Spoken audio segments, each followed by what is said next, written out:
Karon migo wa tay jote aw arita sa atong kamaisan. Sa wa tay jote arita sa kamais. Karon migo maglimpyo na punta sa atong mais no. Kay pati na libuna, pati na taga sa sagbot ni Rio.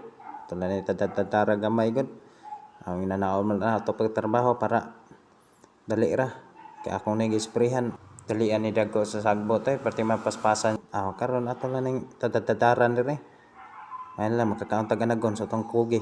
Ana gid kugi gid. Wa tay trabaho kugi jud ta. Di ta masigig tapol-tapol. Karon migo pilare pagtatad ta diha migo. Uli na sa ta migo. Kay parte sa kitas init migo. Padong na sa guan ni uli migo. Parte na sa kitas init mga migo. Balikon ta na ni kahapon kay may ni kahapon landong-landong. Kay karon grabe sa kita ang init. Murag mudot sa tong panit. Karon inita mga migo. Kuyaw sa high blood migo. Katong mga high blood ron mga migo.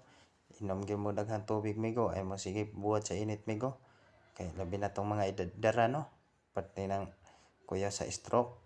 Mao nang ayaw mo sige gawas-gawas labi nang uton totok. Grabe sa kitas init murag mudot sa tong panit. Palihog kog follow share sa akong video migo. Ay mo kalimot suporta sa akong mga video migo. Salamat sa pagtan-aw sa akong video migo.